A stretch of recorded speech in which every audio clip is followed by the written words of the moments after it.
అన్న ఒక నిమిషం అన్న కదా నమస్తే. సో నేను అసెంబ్లీ ఎలక్షన్లో మీ తాండూరు మొత్తం తిరిగిన. సో లాస్ట్ టైం కూడా మీకు కాల్ చేసినాను, కాలసుదక సంబంధించిన కంపెనీకి సంబంధించి సిరప్ గురించి కాల్ చేసినట్టు ఒక 2 నిమిషాలు మాట్లాడతాను. ఒకసారి జూబ్లీస్తో తిరుగుతూ ఉన్నాం, పబ్లిక్ ఒపీనియన్ తెలుసుకునే ప్రయత్నం చేస్తూ ఉన్నాం. సో పబ్లిక్తో మాట్లాడుతూ ఉంటే తాండూరు ఎమ్మెల్యే మనోహర్ రెడ్డి గారు కనిపించారు. సో అలా ఒపీనియన్ కూడా తెలుసుకునే ప్రయత్నిద్దాం. అన్న నమస్తే. నమస్కారం. సో ఎట్లుంది తాండూరు? తాండూరు చాలా బాగుంది. సో ఎందుకు ఈ ప్రశ్న అడుగుతానంటే తాండూరు మొత్తం నేను తిరిగిన, ఎందుకంటే నా బాధ్యత అప్పుడు ఆనాడు ఎట్లుండే అంటే మార్పు రావాలి, కేసీఆర్ గెలిస్తే మా జీవితాలు ఆగమవుతాయని చెప్పి తాండూరు మొత్తం తిరిగితే, సో మార్పులో తాండూరు వాళ్ళు కూడా భాగస్వామ్యం అయితే మీకు అవకాశం ఇచ్చారు. తక్కువ రోజులలో నాకు అవకాశం ఇచ్చారు, తాండూరు ప్రజలు ఆశీర్వదించారు. వారు అనుకున్న మీదగా ఈరోజు డెవలప్మెంట్ చేస్తా ఉన్నాం. అక్కడ ఉన్నటువంటి రోడ్ల పరిస్థితి కానీ అధ్వానంగా ఉండే ఒక్కొక్కటి దాదాపు గౌరవ ముఖ్యమంత్రి గారి సహకారంతో ఈరోజు 1000 కోట్ల రూపాయలు ఈరోజు రోడ్స్ కానీ ఇవ్వడం జరిగింది, ఇరిగేషన్ ప్రాజెక్ట్స్ ఇవ్వడం జరిగింది. అక్కడ ఉన్నటువంటి అభివృద్ధి మనం ఏదైతే ప్రజలు ఆశించారో వారి ఆశయాలకు దగ్గరగా మనం పనిచేస్తా ఉన్నాం. ఓకే. సో ప్రధాన సమస్య నాకు తాండూరులో కనిపించింది, ఒక విలేజ్కి వెళ్తా ఉంటే ఒక రోడ్డు మొత్తం పొట్టు ఆగం ఉంటుంది. అసెంబ్లీ ఎలక్షన్లో తిరుగుతున్నప్పుడు అదే పరిస్థితి కనిపించింది నాకు, ఎంపీ ఎలక్షన్లో తిరుగుతున్నప్పుడు అదే పరిస్థితి కనిపించింది. ఆ రోడ్డులో ఏమైనా మార్పు వచ్చినాయా అంటే నాకు ఎగ్జాక్ట్లీ ఆ ఏరియా గుర్తుకులేదు. తాండూరు నియోజకవర్గంలో ఉన్నటువంటి ప్రతి రోడ్లను కూడా దాదాపు ఇప్పటికీ ఒక 1000 కోట్ల రూపాయలతో గౌరవ ముఖ్యమంత్రి గారి సహకారంతో తాండూరుని అభివృద్ధి చేయడం జరుగుతూ ఉన్నది. అసెంబ్లీ ఎలక్షన్స్ కు పార్లమెంట్ ఎలక్షన్స్ కు 6 months గ్యాప్ ఉన్నది. సిస్టమ్ అంటే శాంక్షన్ అయినా కావాలా, దానికి టెండర్ ప్రాసెస్ ఉంటుంది. అయిపోయి కూడా 1 year కంప్లీట్ అయిపోయినాయి అని ఆల్మోస్ట్ వర్క్స్ అన్ని టెండర్స్ అయిపోయినాయి. కొన్ని వర్క్స్ ప్రోగ్రెస్ లో ఉన్నాయి, ఇంకా కొన్ని టెండర్ ప్రాసెస్ లో ఉన్నాయి. ఈ 1 year కాలంలో ఈ సంవత్సరంలో 3-4 months నుంచి కంటిన్యూ వర్షాలు కూడా పడతా ఉన్నాయి. దాని నుంచి ఎందుకంటే బీటీ రోడ్లు వేయాలంటే ఇవ్వాలంటే వర్షాలు పడితే రోడ్లు ఇవ్వడానికి రాదు. ఇవన్నీ వర్షాలు తగ్గిన ఎంబడి అన్నింటినీ కూడా కంప్లీట్ రోడ్లు ఈ సంవత్సర కాలంలో కంప్లీట్ చేస్తాం. సో ఆ పొల్యూషన్ నుంచి ఏమైనా తాండూరు ప్రజలకు విముక్తి దొరికినట్టేనా? ఎందుకంటే చాలా మంది మహిళలు ఉపాధి కోసం రోడ్ల పైన సో ఆ బండలు మోయనికి ఆ నెత్తి మీద టవల్ పెట్టుకొని కూర్చుంటా ఉంది. ఇప్పుడు జిన్గుర్తి గ్రామంలో ఒక 350 ఎకరాలు కూడా ల్యాండ్ అక్విజిషన్ చేయడం జరిగింది. తాండూరులో ఉన్నటువంటి పాలిష్ యూనిట్స్ ఏవైతే ఉన్నాయో అవన్నింటినీ కూడా టీఎస్ఐఐసిసి వాళ్ళకి అప్పచెప్పినాం. రోడ్స్ కూడా కంప్లీట్ అయిపోతా ఉన్నాయి. ఆ పాలిష్ ఇండస్ట్రీ వాళ్ళు సహకరిస్తే ఎంబడే ఆ రేటు కూడా ఫిక్సేషన్ చేయడం జరిగింది. అన్ని కూడా ఆ ఇండస్ట్రీ స్టోన్ ఇండస్ట్రీని బయటకు పంపిస్తే పొల్యూషన్ తగ్గుతుంది ఖచ్చితంగా. మీరు తాండూరు నుంచి జూబ్లీహిల్స్కి వచ్చినారు ఇప్పుడు.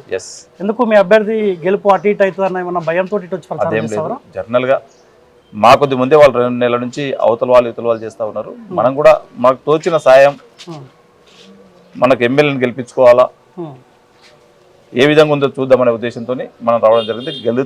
గెలవడం అనేది మాత్రం 100% పక్కా. ఇది నవీన్ యాదవ్ గెలుపుని ఎవరు కూడా ఆపలేరు. ఈ రోజు భారీ మెజార్టీతో ఈ రోజు గెలవబోతా ఉన్నాడు. అంటే మీరు డోర్ టు డోర్ ప్రచారం చేస్తారు కదా సార్, ఎలా అనిపిస్తుంది, ఏమనిపిస్తుంది? ఎందుకంటే కొంతమంది సారే రావాలి, బాపును మిస్ అవుతున్నాం, కేసీఆర్ రావాలి, 2 సంవత్సరాల పాలన బాగాలేదు, 10 సంవత్సరాల పాలన బాగుంది అని చెప్పి అంటూ ఉన్నారు. ఇక్కడ గత 10 సంవత్సరాల నుంచి ఇక్కడ కేసీఆర్ పరిపాలించినటువంటి పాలనే ఉన్నది. వారి పాలన వాళ్ళ గుర్తుపైన గెలిచినటువంటి వ్యక్తే ఉన్నాడు. 10 సంవత్సరాల నుంచి 12 సంవత్సరాల నుంచి ఎక్కడ కూడా ఈ జూబ్లీహిల్స్ అభివృద్ధి జరగలే.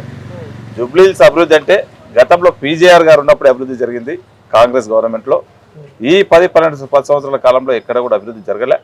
మళ్ళీ మనం కాంగ్రెస్ నే తెచ్చుకోవాలా, కాంగ్రెస్ ఉంటేనే అభివృద్ధి జరుగుతుంది, మా బస్తీలు బాగుపడతాయని చెప్పి ప్రతి బస్తీ వాసులు ఈ రోజు అదే కొడతా ఉన్నారు. అంటే బస్తీ బాగుపడుతుందని చెప్పి మీరు అంటున్నారు. మరి సోషల్ మీడియాలో మనం చూస్తూ ఉన్నాం, ఇక్కడ రౌడీ పాలన నడుస్తుంది.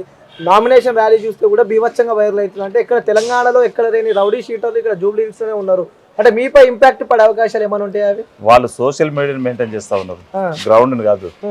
ఒక వ్యక్తి చదువుకున్నటువంటి వ్యక్తి, నవీన్ యాదవ్ అన్నటువంటి వ్యక్తి యువకుడు, చదువుకున్నటువంటి వ్యక్తి, ఎక్కడ పోయినా నవీన్ అన్న మంచోడు, నవీన్ మాకు ఏ పదవి లేకున్నా ఒక 10 సంవత్సరాల నుంచి సోషల్ యాక్టివిటీ చేస్తూ ఉన్నాడు.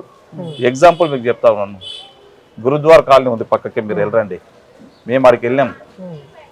ఖచ్చితంగా నవీన్ అన్న మేము గెలిపించుకుంటాం. మాకు కావాల్సినటువంటి గ్రేవ్ యార్డ్ మేము అడగకముందే మాకు సొంత డబ్బులతో గ్రేవ్ యార్డ్ ఇచ్చిండు. మాకు కావాల్సినటువంటి మా గురుద్వార్ కావాల్సినటువంటి ఏ వసతి ఏది అడిగినా కానీ ఇమ్మీడియట్ కాదనేటువంటి వ్యక్తి ఖచ్చితంగా నవీన్ యాదవ్ మేము మిస్ చేసుకోము, ఆయన ఎమ్మెల్యేగా చూస్తామని చెప్పి వాళ్ళు 2 ఏళ్ల పరిపాలన గురించి ప్రజలకు సమాధానం చెప్పాల్సిన అవసరం ఉంటుంది. మీరు ఇచ్చిన హామీల గురించి కూడా సో ఏమని పబ్లిక్ రిక్వెస్ట్ చేయబోతా ఉన్నారు? ఎందుకంటే మీరు ఇచ్చిన 6 గ్యారెంటీలు కూడా ఇంకా పూర్తి స్థాయిలో అమలు కావట్లేదు. సో అవిటి గురించి కూడా మీరు సమాధానం చెప్పాల్సిన అవసరం ఉంది కదా. గత 10 సంవత్సరాల నుంచి గత ప్రభుత్వం ఆర్థిక వ్యవస్థని వాళ్ళకి ఆ రోజు మిగులు బడ్జెట్ ఉన్నటువంటి ధనిక రాష్ట్రాన్ని అప్పచెప్తే ఈ 10 సంవత్సరాల కాలంలో అస్తవ్యస్తం చేసినటువంటి పాలన. గౌరవ ముఖ్యమంత్రి గారు వచ్చిన తర్వాత, కాంగ్రెస్ ప్రభుత్వం వచ్చిన తర్వాత ఆర్థిక వ్యవస్థను చక్కదిద్దుకుంటూ ఈరోజు మా మహిళా సోదరులకు ఉచితంగా బస్సు కానివ్వండి, 10 సంవత్సరాల కాలంలో ఒక తెల్ల రేషన్ కార్డు ఇచ్చినటువంటి పాపన వాళ్ళే, ఏ రేషన్ కార్డు లేనటువంటి ప్రతి ఒక్కరు కూడా ఎదురు చూసి జిరాక్ల సెంటర్ పోయి జిరాక్స్లే పెట్టుకున్నారు కానీ ఒక తెల్ల రేషన్ కార్డు ఇచ్చినటువంటి పాపన వాళ్ళే. రేషన్ కార్డు లేని వారికి అందరు కూడా వాళ్ళ ఇంటికి వచ్చి ఇచ్చిస్తామని చెప్పినాం, వాళ్ళ ఇంటికి ఇచ్చేసినాం రేషన్ కార్డ్స్.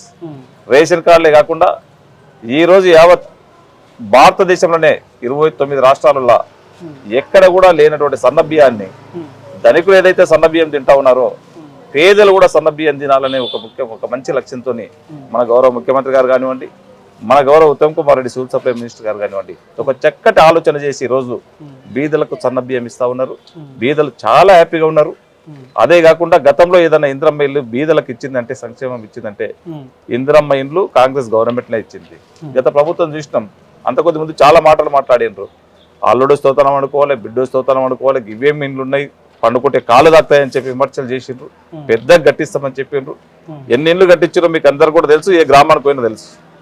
మళ్ళీ మనం 2 సంవత్సరాల లోపల ఈరోజు ప్రతి గ్రామంలో ఇందిరమ్మ ఇల్లు లేని గ్రామం ఉండొద్దని చెప్పి మేము ఏ విధంగా అయితే ముందు చెప్పి ఉన్నామో అదే విధంగా మనం ప్రయత్నం చేస్తా ఉన్నాం. ఇండ్లు కట్టిస్తా ఉన్నాం ప్రతి నియోజకవర్గానికి. ఈ రోజు 3500 ఇండ్లు. ఇందిరమ్మ ఇండ్లు ఇస్తామని చెప్పిన 5 కోట్లు ఇస్తాము, 5 లక్షలు ఇస్తాము, మిగతా దానికి దీనికి అనేసి ఇట్లా పేదవాళ్ళని తిరిగి ఆడిపిస్తుండ్రు. ఇప్పుడు ఇస్తాం, అప్పుడు ఇస్తామని రాలేదు. మళ్ళీ ఆడపిల్లల మహిళలకి 2500 వేస్తామండి, అవి రాలేదు. గ్యాస్ 500 చేస్తామండి, అది కాలేదు. ఇంకా రెంట్లేమో పెరుగుతూనే ఉన్నాయి కానీ ఏం తగ్గుతలేవు. ఖచ్చితంగా ప్రాబ్లం ఏంటంటే మీరు చేసిన దాని గురించి మీరు చెప్పుకుంటున్నారు, సో పబ్లిక్ ఏందో రాని దాని గురించి పబ్లిక్ ఆలోచిస్తున్నారు. మనకొచ్చి అమ్మ చెప్పింది వాస్తవమే. మనం 2 సంవత్సరాలు అయితే ఉన్నది. ఇప్పటికే ఉచితంగా ఫ్రీ మహిళలకు బస్సులు ఇస్తా ఉన్నాం. 500 గ్యాస్ సిలిండర్ ఇచ్చినా కొంతమందికి రాలేకుండొచ్చు. వాళ్ళకి కూడా మాక్సిమం గ్రామీణ ప్రాంతంలో మాక్సిమం తీసుకోవడం జరిగింది. కొద్దిగా అర్బన్ లో కొద్ది ఇబ్బంది ఉంది. ఏదంటే అధికారులతో కానివ్వండి, ఇక్కడ ఉన్నటువంటి మన లీడర్షిప్ తక్కువ ఉండడం కానివ్వండి, కొద్దిగా బీదలకు అన్యాయం జరుగుతూ ఉన్నది. తప్పకుండా వాళ్ళకందరూ కూడా తప్పకుండా ఇస్తాం. 200 యూనిట్ల వరకు కూడా కరెంట్ ఫ్రీ ఇస్తామని చెప్పినాం. మాక్సిమం అది కూడా 100% ఇవ్వడం జరిగింది. ఈ 500 మాత్రము కొంతమందికి రాకపోవచ్చు. వాళ్ళు ఏమైతుందంటే వాళ్ళ ఆధార్ కార్డుని కేవైసీ అప్లోడ్ చేసుకుంటేనే కానీ వాళ్ళకి రావడం జరుగుతుంది. వీళ్ళ ఇంటెన్షన్ అంటే మీరు 100 రోజుల్లో 6 గంటలు అమలు చేస్తామని చెప్పారు కదమ్మా, వాళ్ళ బాధ కూడా అదే కదా. 100 రోజులు అమ్మ, మనము ఏదైతే ఆ రోజు ధనిక రాష్ట్రాన్ని అప్పచెప్పినామో ఈ రోజు 8 లక్షల కోట్లు అప్పు చేసి మనకి ఇచ్చిపోయాడు. అప్పు చేసి ఇచ్చిపోయినందుకు కొద్ది ఇబ్బంది అవుతుందో, అయినా మనం అప్పుని ఆర్థిక వ్యవస్థను చక్కదిద్దుకుంటూ ఈ రోజు ఇల్లు అలకగానే పడేది కాదు. ఒకటే రోజు 4 అన్నదమ్ములు ఉంటారు, అందరినీ సమానంగా చూడలేం. 4 కొడుకులు ఉంటారు, అందరినీ ఒకటే రోజు అందరికి ఒకటేసారి చేయాలంటే చేయలేం. ఒక్కొక్కటి చేసుకుంటా వస్తాం. ఇంకా 3 సంవత్సరాల టైం ఉన్నది మనకు. ఖచ్చితంగా మా మహిళా సోదరుమణులకు 2500 రూపాయలు ఇచ్చే బాధ్యత మాకు పైన ఉంది. ఖచ్చితంగా వాళ్ళకి ఇస్తాం. 4000 పింఛన్ ఇస్తామని చెప్పినాం. 4000 పింఛన్ ఉంది, ఖచ్చితంగా ఇస్తాం. ఇందిరమ్మ ఇండ్లు మీకు ఎక్కడ కూడా లేదు. ఇప్పటికే గ్రామీణ ప్రాంతంలో స్టార్ట్ అయింది. ఇక్కడ మన లీడర్ కొద్ది ఇది ఉంది. గత పాలకులు ఇక్కడ ఉన్నటువంటి ఎమ్మెల్యేలు వాళ్ళు పట్టించుకోలేరు. మీరు నవీన్ యాదవ్ గారిని గెలిపేయండి. ఖచ్చితంగా నిరుపేదలకు అందరు కూడా ఇండ్లు 5 లక్షల రూపాయలు ఇప్పించే బాధ్యత ఖచ్చితంగా తీసుకొని ఇక్కడ ఉన్నటువంటి ఎమ్మెల్యేనే ఖచ్చితంగా మీకు ఇస్తారని చెప్పి కూడా కుండా బద్దలు కొట్టి చెప్తామని 2 కీలకంగా తీసుకుంటా ఉన్నాయి. ఓటుకు పైసా వాళ్ళు ఇస్తారు, వాళ్ళు ఇస్తే ఎంతో కొంత మీరు కూడా ఇవ్వాల్సిన అవసరం ఉంటుంది. అధికార పార్టీగా మేము ఎప్పుడు కూడా డబ్బులు ఇవ్వలేము. మేము చేసినటువంటి సంక్షేమమే చూడమంటున్నాం. మేము ఖచ్చితంగా పనిచేస్తాము. పనిచేసే వారికి ఓట్లు వేయమని చెప్తా ఉన్నాం. దానికి ఉదాహరణ నవీన్ యాదవ్ గారే. తను ఏ పదవిలో లేకున్నా గానీ చాలా సోషల్ యాక్టివిటీస్ చేసేది. ఈ రోజు యూత్ ఎక్కడ పోయినా గానీ నవీన్ అన్న మంచోడు, మా పదవిలో ఉన్నా లేకున్నా మాకు ఈ పని చేసిండు ఆ పని చేసిండు మా కాలనీకి, ఖచ్చితంగా మేము నవీన్ యాదవ్ గెలిపిస్తామంటున్నారు. తప్పకుండా డబ్బులు కాదు, మేము చేసే సర్వీసు ఖచ్చితంగా సంక్షేమం అంటేనే కాంగ్రెస్ పార్టీ మంచి సంక్షేమం చేస్తాం. కాంగ్రెస్ పార్టీ గెలుస్తుంది. డబ్బులకు ఎప్పుడు కూడా కాంగ్రెస్ పార్టీ డబ్బులు ఇచ్చి ఓట్లు వేసుకోదు. మేము చేసేటువంటి పనులే చెప్పుకుంటాం, పనులు చేసి ఓట్లు ఏమని చెప్పి అడుగుతాం. ఖచ్చితంగా వేయడానికి ఉంది. తప్పకుండా.